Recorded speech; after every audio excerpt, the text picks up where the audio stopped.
السلام عليكم ورحمة الله تعالى.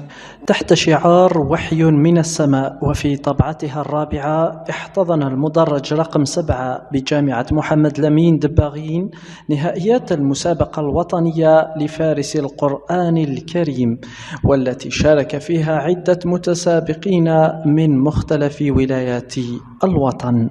نرحب معكم اليوم معنا في نهائيات اختتام مسابقة فارس القرآن الكريم في طبعتها الرابعة التي تشهدها جامعة محمد لمين دباغين ونادي سيتي فيس من الطبعة الأولى ليصل اليوم إلى الطبعة الرابعة.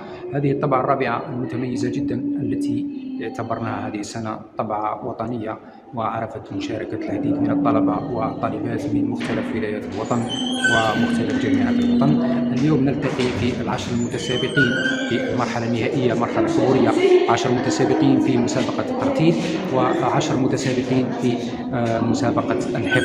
الأجواء متواصلة الآن مع هذا الجو الرمضاني البهيج ومع لجنة التحكيم، حيث شرفتنا اليوم يعني مشايخ وقراء من المستوى العالمي، خاصة الشيخ حمزة عصام اللي شرفنا اليوم، وهو القارئ العالمي حصل على جائزة القارئ العالمي بالكويت. نتمنى التوفيق لجميع المشاركين معنا والمشاركات في هذا الحفل إن شاء الله. بسم الله الرحمن الرحيم. إنا أرسلنا نوحا إلى قومه أن أنذر قومك من قبل أن يأتيهم عذاب أليم. أعوذ بالله من الشيطان الرجيم. بسم الله الرحمن الرحيم. فحملته فانتبذت به مكانا قصيا.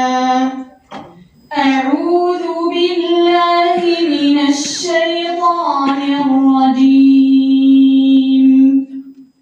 بسم الله الرحمن الرحيم. وما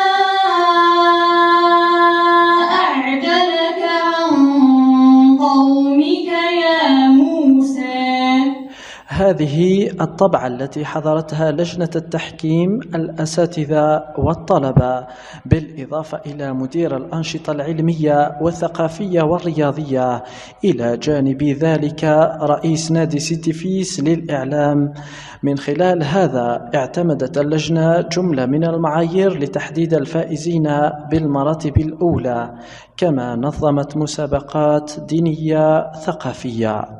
معكم عبد الكريم بورحلة، رئيس نادي سيتي فيس للإعلام. تم اليوم بفضل الله وعونه إجراء نهائي المسابقة الوطنية لفارس القرآن الكريم في طبعتها الرابعة، والتي كان تحت شعار وحي من السماء هذه السنة، بعد أن كانت زمرد القرآن. شهدت هذه الطبعة مشاركة ما يقارب 35 مشارك بين فئة الحفظ والترتيل. شهدت أيضا مشاركة العديد من الولايات، ولاية أضرار، ولاية المعسكر، ولاية سمسيلة، الجزائر العاصمة، ولاية الصديق. السلام عليكم ورحمة الله. أنا الطالب ناصر ضوء البيت من دولة السودان، أدرس في جامعة محمد لمين دباغين الصيف 2 تخصص علم النفس. شاركت في هذه المسابقة وما شاء الله التنظيم كان جيد جدا، ومن هذا المنبر أشكر الإخوة المنظمين لهذه المسابقة. معكم الطالبة حوشين رانيا من ولاية سطيف، تدرس في جامعة محمد لمين دباغين، تخصص سنة ثالثة ليسانس علم النفس العمل والتنظيم. وددت أن أشارك في هذه المسابقة. اخترت فئة الترتيل